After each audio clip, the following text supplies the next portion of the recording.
کوکمون دو سول دو فا هست و اول برابر با بی بمول در تیونر شده، سی بمول، می بمول و با کارون در این داریم. انگشت دوم قرار میگیره روی دو، میگیم دو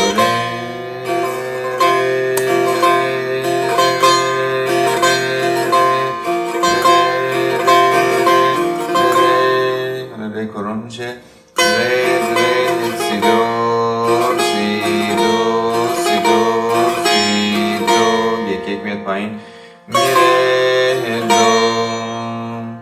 ره کارون انگشت سوم ره دو سی دور دو سی دور دو سی دور دو سی دور دو سی لا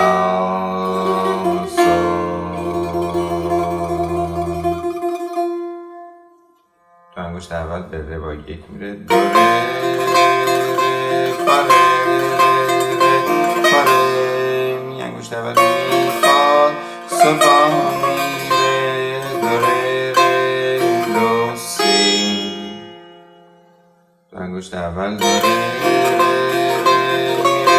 دو ره کارون میشه ره دو سی دور سی راست راست راست نکریز ره دو سی دور سی سی دو ره دو سی دو سی دو سی راست راست راست راست راست راست ریز.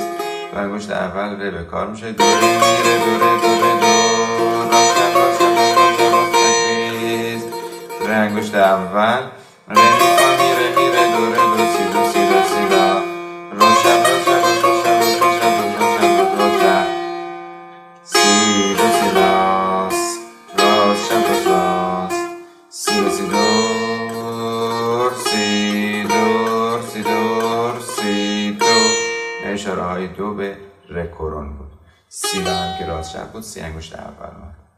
بعد سی دو که در انتها هست یک میاد پایین میره دو.